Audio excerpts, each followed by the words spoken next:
Hello there, YouTuberizers. Short talk in the park with the old guy. Now, this is a different look at the park, but not by much. I usually sit right over there. Zoom. One of those little shelter things, whatever. And I got into a storm the other night, just sitting under there, and boy, it was coming down gangbusters.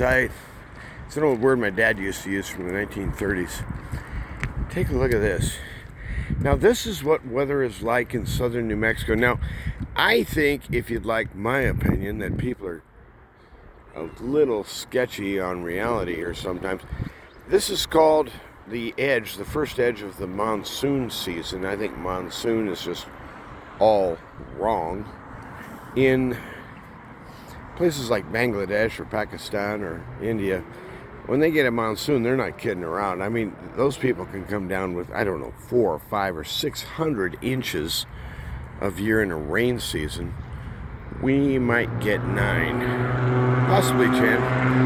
Anyway, if you'll look right there, you see that gray look coming down?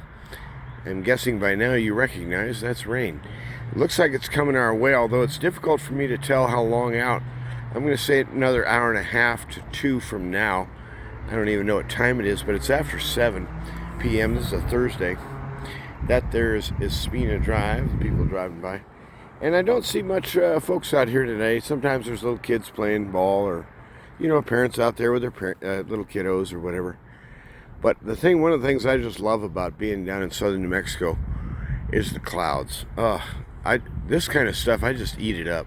I don't know exactly how to describe why I like this so much, but I tell you right now, I can see colors, and of course they may not come through the way I'd want it to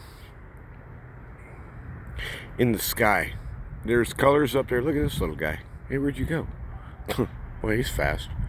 I tried to capture a bird on film, but anyway, just scooting. So anyway, you can see the sun is up.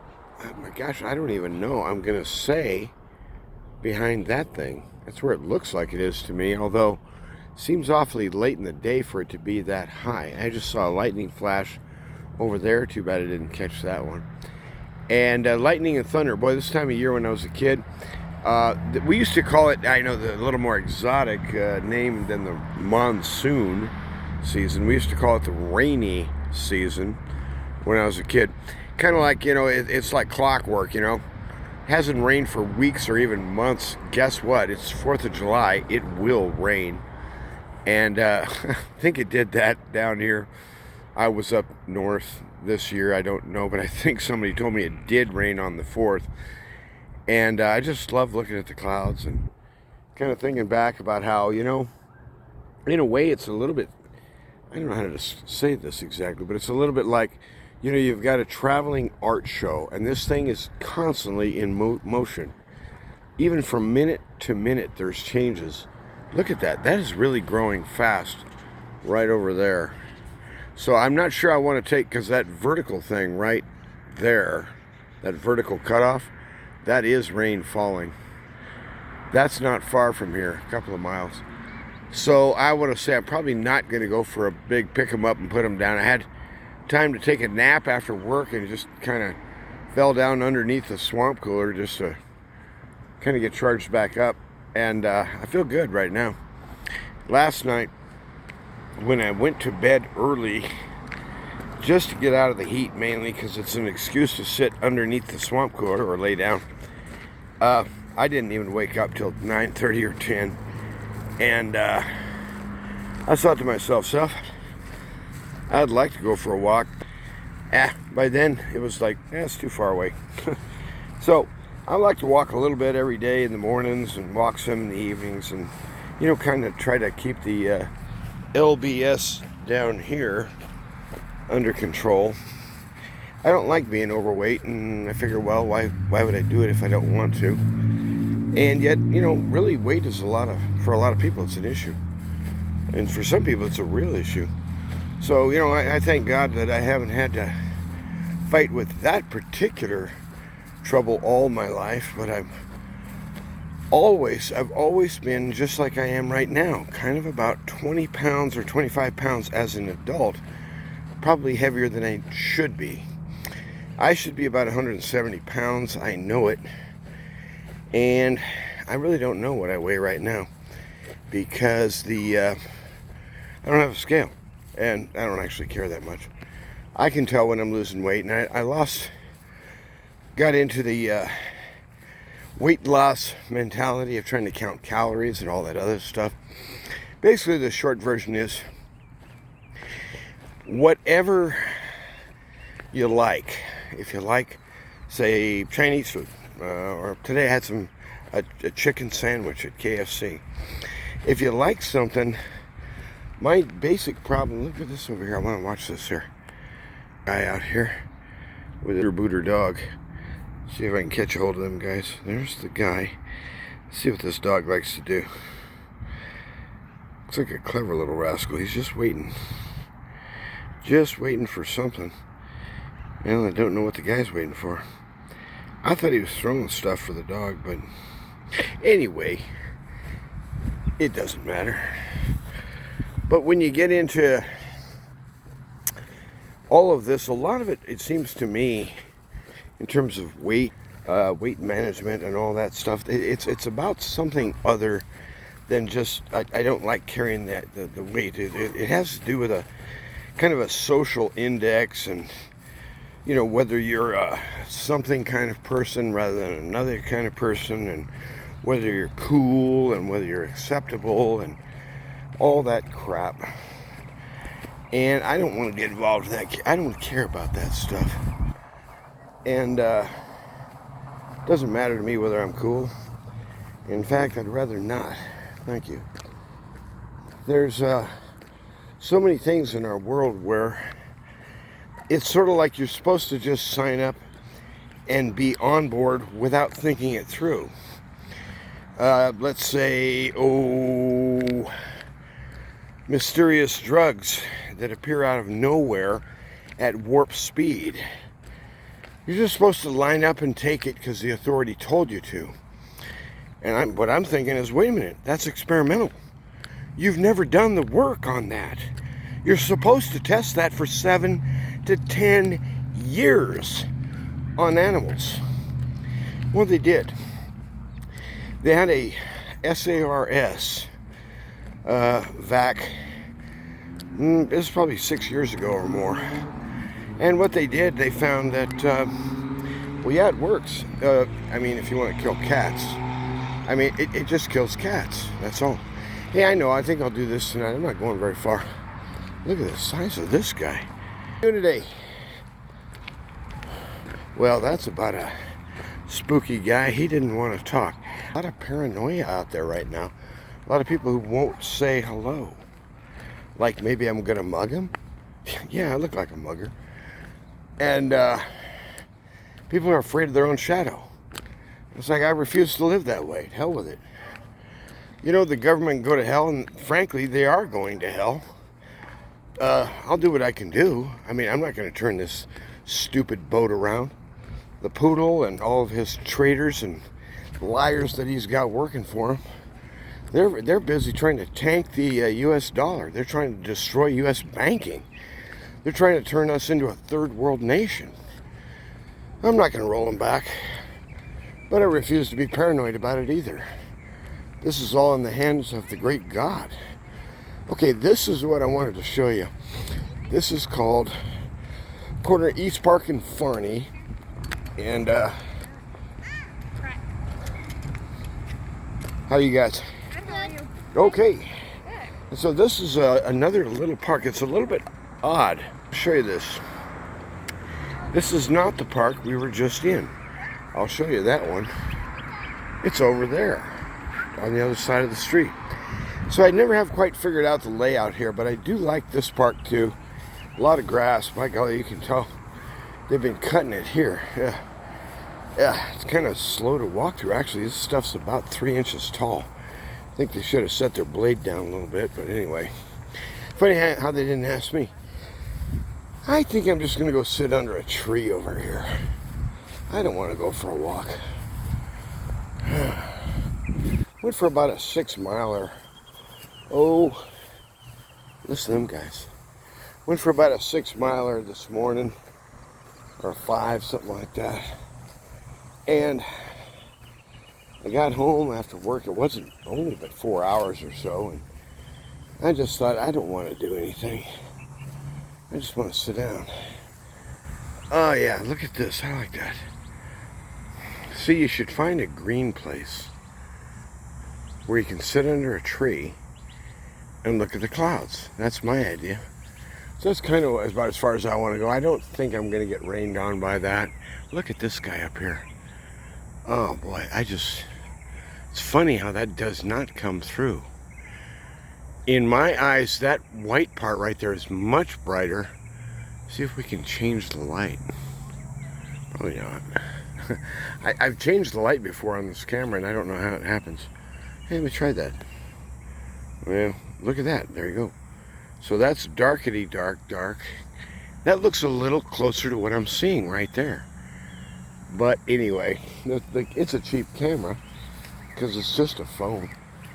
Anyway, I wanted to talk to you guys a little bit tonight about, I don't know, I've just been feeling real strange. Like, I'm looking at, stuff falling apart in terms of international stuff, all these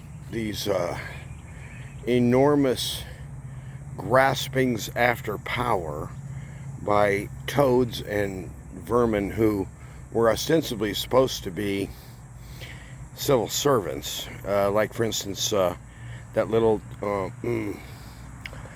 sub person up north of us, starts with a T.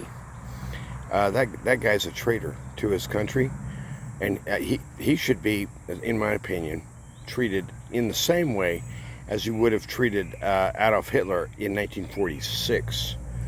The same way you would have treated Benito Mussolini in 1946 after it was over. This little toad north of us is trying to tear apart a great country, and he looks like he's doing it pretty quick. Folks out here kind of fiddling around with a little bit of a soccer ball, looks like a thing, I don't know. And these are, looks like a kid there, probably 13, I'm guessing, I don't know. Kind of made that part up. Anyway, I'm just going to sit down and just kind of ignore life, reality, and everybody else for a few minutes and chat with you. Oh! Well, I made it to the ground, that's good.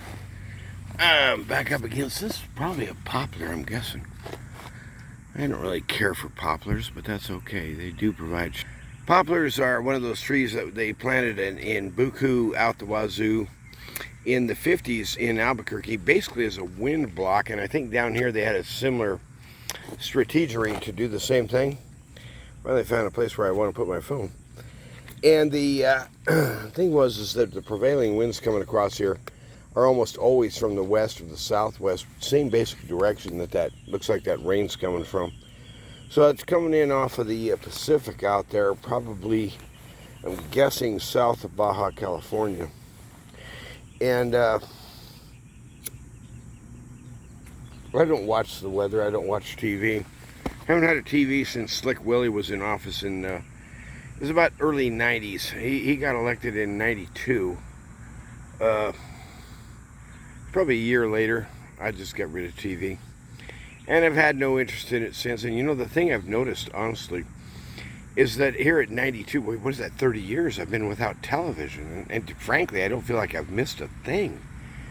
I was up in my brother's house, and it's not like he's watching some horrible stuff, on TV. In fact, they watch pretty wholesome stuff, if you want my opinion. But just the way the advertising works and the basic stance of the whole thing, I don't trust it at all. I don't trust their opinions. I don't trust their viewpoints. I don't trust their perspectives. They're liars.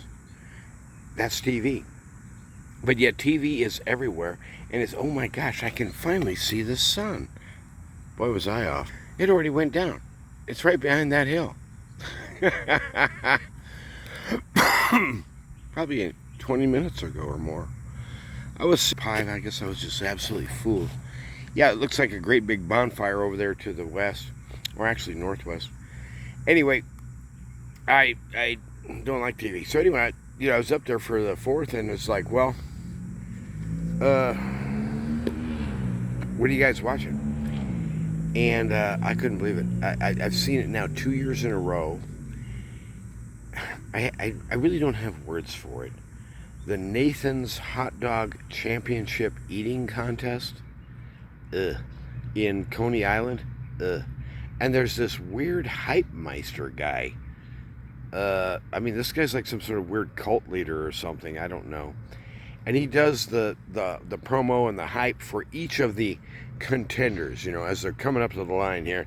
And here's Joey Johnson here, what about him? A top chewer, you know what I mean? This guy's he's got some serious saliva issues, or whatever, It's like, shut up.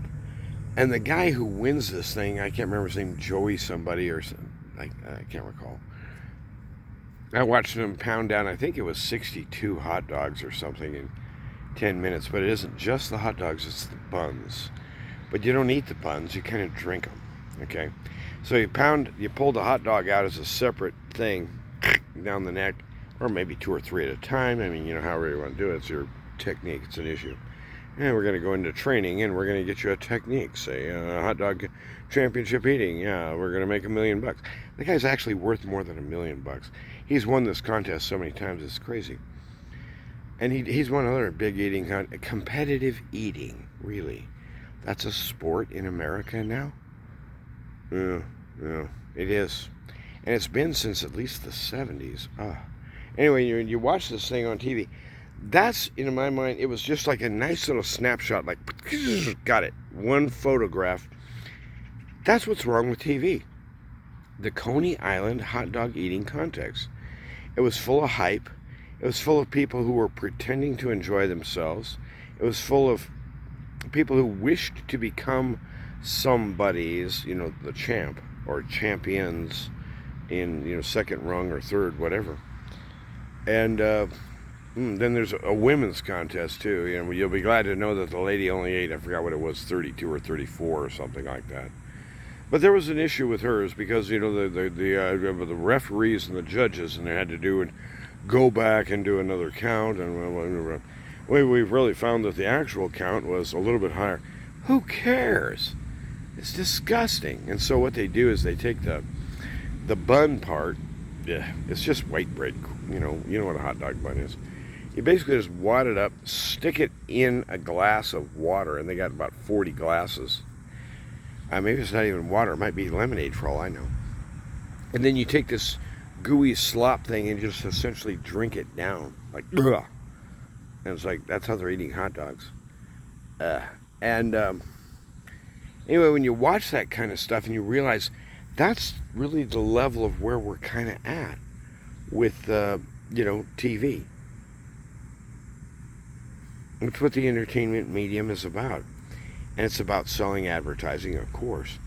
And so I'm guessing Nathan's, it's funny, I didn't see a single ad for Nathan's during the whole thing. But anyway, I don't know about Nathan's hot dogs. Who cares? It's just a hot dog. But when you think about how it has worked out in America, I'm going to switch you around again. I was just watching these people out here. It's going to get dark out here in about 30 minutes. Hear a little bird here and there. Yeah, this looks like a poplar here. Anyway, when you consider what's out there for entertainment and all the junk that they pour down your neck of the week about, Webb telescope found out, that there's this and that. The aliens are coming. The aliens are coming. We've got a UFO. But let's not forget the financial disaster. But let's not forget the and with the Rosicrucians and the Illuminati and and we're going to have the Mark of the Beast, not to mention the Mark of the Beast. All this stuff, and it's just like this barrage of most of it's lies. Most of it's lies. There's an awful lot of hype, awful lot of duplication, and a lot of kind of what you call it, crib sheet kind of stuff where, author A over here said something X in his or her video, and then there's these rip-off videos which basically cover the same material, and then they call it their own stuff. Yeah, It's hard for me to say that I care about it. People aren't geared up that way. People aren't meant to digest vast reams of, like, hey, I'm going to sit down and memorize 4 encyclopedia sets tonight. People don't download gigabytes into their head. People have to think things through one day at a time. You find out what matters to you, what matters to your family. If you got a wife, you got a husband, your grandmother, your grandpa. You find out how to negotiate life one day at a time. And it's not all at once, and it's not a huge deal. It's not a bunch of hype. It's little things. Don't forget to pay the electric bill. You said you'd stop by the grocery and get some fresh fruit, whatever it is. Step it out day by day. Follow that pattern that you have to do just to kind of keep running. And once you get done with that, well, then if you need to, then you can, yes, you can look at videos. And there's a movie I might look at tonight. I briefly watched it for about 10 minutes earlier, and I thought, maybe I'll look at it. Actually, I prefer to look at Ismo. Ismo's a pretty good guy. Pretty funny guy, too. So go in, listen to Ismo and his explications and explanations of that 4-letter word that starts with an S and an H. And he's actually a very humorous guy. And gosh, I just love sitting here. Look at those colors. I honestly tell people this, and I don't think they understand what I'm talking about. I don't know how many shades of gray I can pick out of the clouds, but there's still oranges and reds in there somewhere. Once the main light fails, then it just turns into various grays. But right now, as an example, it's difficult to tell from your perspective. Look at that. There's a reddish tint around that thing. Oops, sorry about the finger. Right there. There's a reddish tint around those edges. And again, the color is just not right. I'm going to see if I can do this. Dust that up that way. Wrong. Went the other way. I don't know. Look, now that's closer to what I'm seeing, and even that's wrong. But in other words, there's something wrong with the camera. With these reds and grays and stuff, I just love looking at those, especially this time of year. If it looks like it might be a little bit of rain and stuff, you might catch some lightning in that. That's way, way, way more interesting and beautiful to me than the racket and blather and BS that passes for entertainment. And, when you think about the crooks and liars and cheats and pukes who constitute the so-called great ones among us, traitors one and all apparently, traitors to their own constitution, liars, it makes you sick after a while. It just makes you want to go somewhere and cry. Great nation. America used to be a good place, and now look, what are we doing? That toad, the poodle, he's importing cluster bombs now for the Ukrainians to deploy against Russia. Cluster bombs, you savage piece of garbage, you lying chunk of puke. That would be the poodle, and it goes downhill from there. His little flunkies and flunkettes that are slavishly following him, they never question a thing. They never sit down and say for themselves, wait a minute, we're doing what? No, none of them have a conscience. None of them have a heart. None of them have a soul. They don't care what happens to Ukrainians. They don't care what happens to Russians. They just do it to sell stuff every day. Sell it every day. Oh, I just love that. Oh, I got to switch again. Darn camera. You guys, I wish you could see this. That right there just is not coming through on this camera. Let's see if we can scoot it down here to red. Oh, that's close. That's closer to what I'm seeing. It still isn't red enough. Oh, it's this thing, I would call it blood red. Right up there. Oh, and this thing here makes it look almost pink. Guys, you gotta figure this pointer thing out. That area right there, oh, it's just terrific to look at. And here it looks almost pink. Well, that's what you get for buying cheap cameras. Anyway, I wish you could be here. And there's there's a chance to just sit here and you can just listen to the traffic and listen to the cars and just put down all the hustle and the bustle. Everything's hurried, everything's push, everything's shove.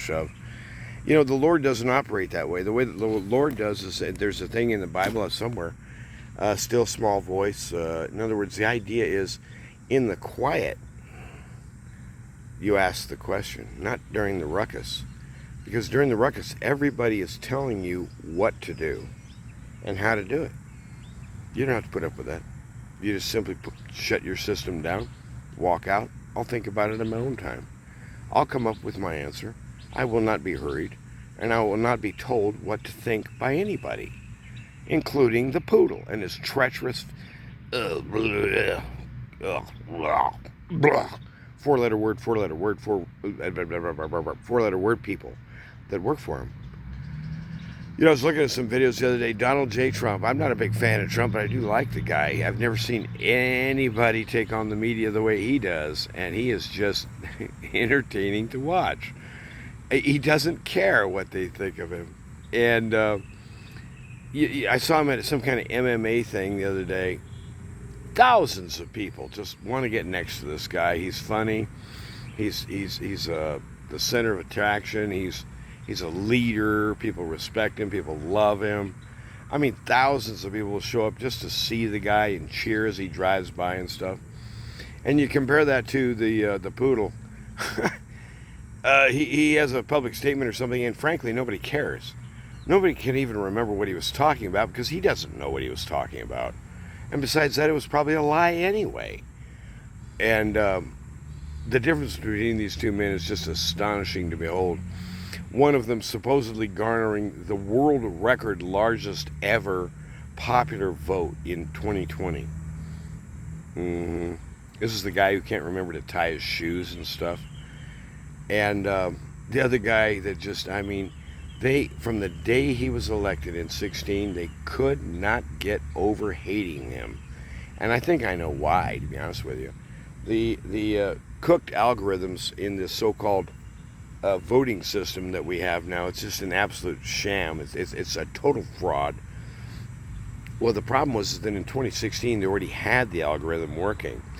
Hillary had that election in the bag. And she knew it. She knew it. They affirmed that to her. You've got it won. We've built the algorithm. You will win, and by a known margin. And not only that, the known margin will be just the right size that they can't legally demand a recount. Guess what? In 2016, there were so many people who came out, they busted the algorithm. This caused Hillary and her handlers to lose it. And from that time on, Donald Trump went from an ex-Democrat, recent Republican, to the devil in the flesh. I mean, he became everything that these people hate and fear and are terrified of, because average Americans who pay their taxes and pay attention to things and love God and love their kids and love, doing the right thing, they turned out for Trump. And they knew Hillary's a liar and a murderess. She is. She's involved. She's been covering for a serial rapist for decades.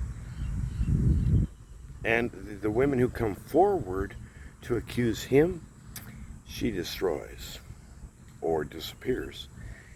Well, anyway, that cretin, I'm glad it didn't win in 2016, but anyway, ever since they lost in 2016, Trump switched from, for years and years, he was a Democrat. He didn't care about politics.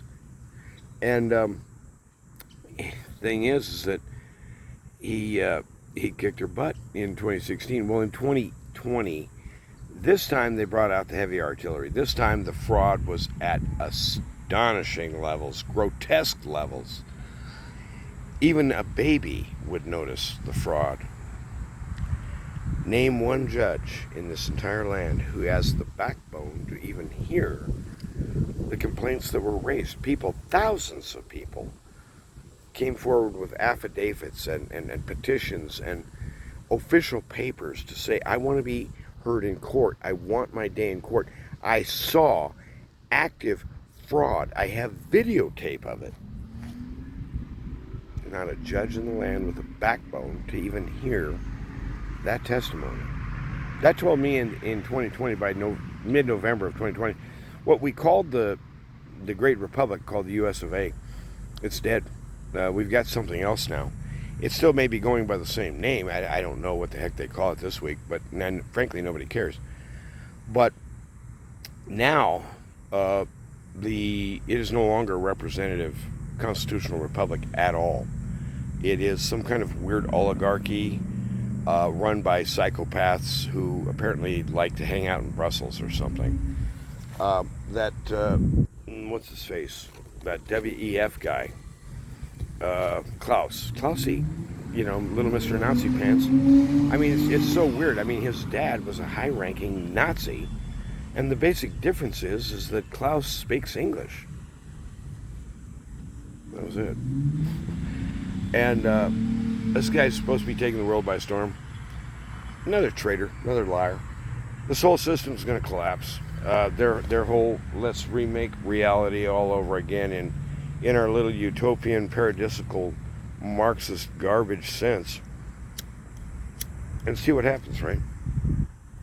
How did I lose my light? That's funny. Okay, sometimes even a little bit of air moving and I can't get a darn cigarette to light. But I just wanted to talk to you guys today, but I think it's important for us to learn that during this chaos, as everything builds up and the kind of the paranoia increases, and it seems like the wheels are falling off in every direction at once. I can recommend prayer to you. Yes, you should pray. But what are you going to say in prayer? Like, what the heck's going on, God?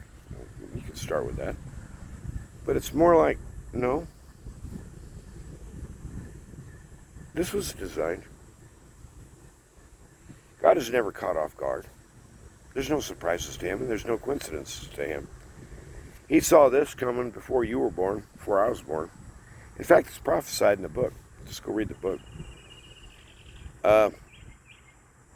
Dark days are coming, and I might not survive it. Doesn't matter about me.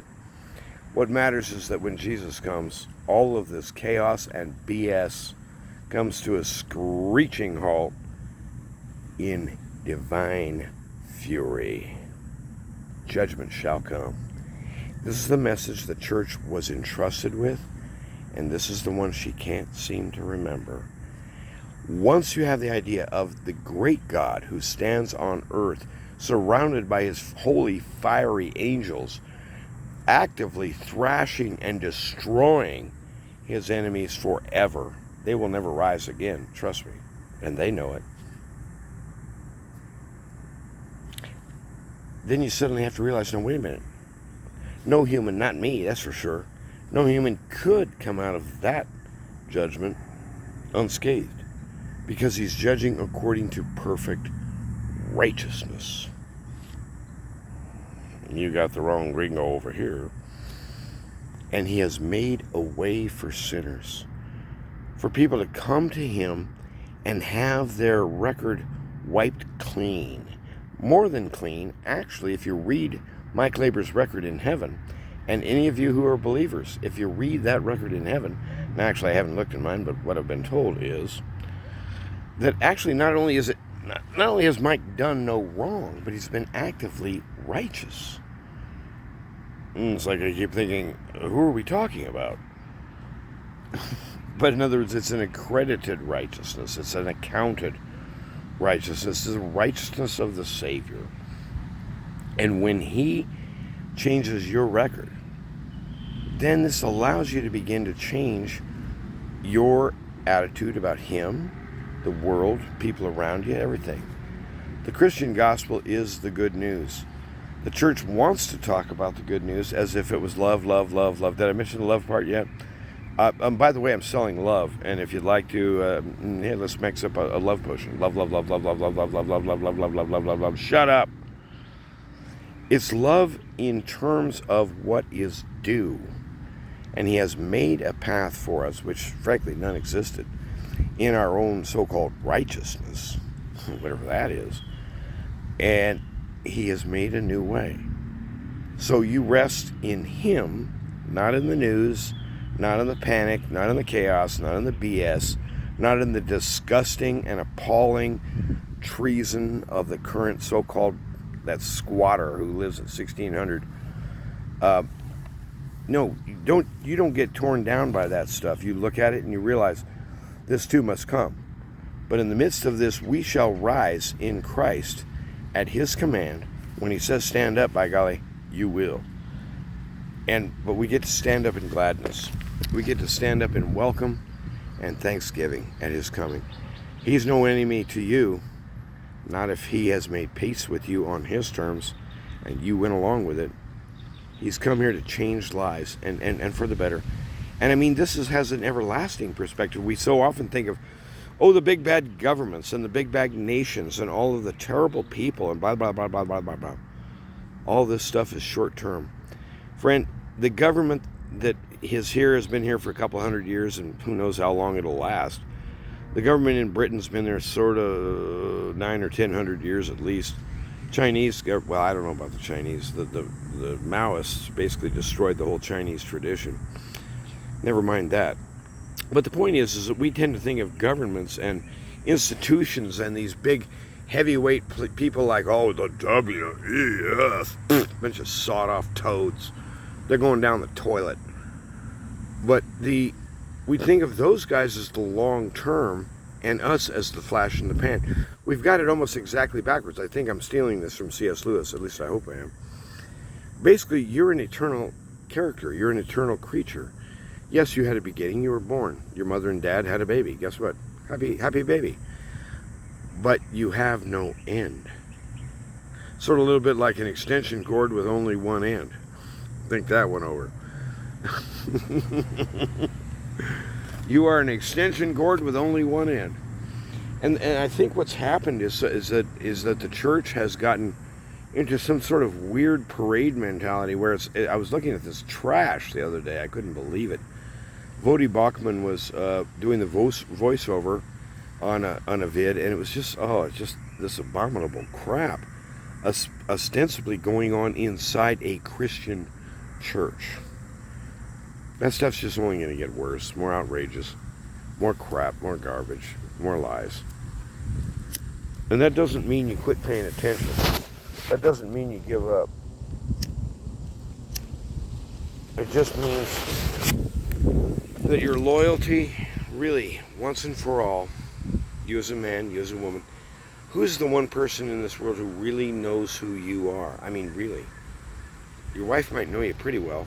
Your grandpa might know you. Yeah, I know that character. But the only one who actually knows you through and through is the one who cares for you and who make you. Your inventor. Think of it as your inventor came to find you. And he succeeded because he's good. And he knows what he's doing. So in other words, I just want to transmit to you in the sense of all this strange... it's like a gang of people running around screaming and pulling their hair out because of all the changes coming. Nah. He's the one who brings change, and he brings the changes that he has decreed beforehand, and they are meant for you to flourish in. In that you will call, in that you will operate, in that you will deal with humans, and you will shine gloriously. You're going to have an opportunity. I think it's Daniel talking about the saints, the holy ones fighting against this wickedness. Eventually they'll be worn down. Their power will be broken. I don't expect my power to go on. Frankly, I don't have much anyway. But in other words, the point is that in the long run, the evil wins in a war down here. But in that war down here, that's just the saints of God versus devils from hell. And when the king shows up with his angels, well, now we've got a complete reversal. Absolute overthrow. Shattered. And the church should know this, and she should preach it as a way for you to grow. He's not going to allow evil forever. He's not going to allow this nonsense and these lies and this treason and this garbage to go on forever. He hates it worse than you do. He's the one who taught you how to hate it. So don't get all uppity. That'd be good advice for me, I think. Don't get all uppity. He's doing what he does when he does what he does. And when he does something, he does it right. He changes men and women, he makes them new. And in that newness, he gives them courage. And he clears their vision. They know what's important. And they love to the death. Because he does. You're on the winning side. He has the victory. Our Christian forebears that came before us, they knew there's a new life in me that I can't have begun. And the great one, the living God, he shall do right in the earth. Amen. Don't you give up hope. He never gives up hope. He never gives up hope on you. And you know why? He knows everything. Gotcha. You guys have a good day. Bye-bye.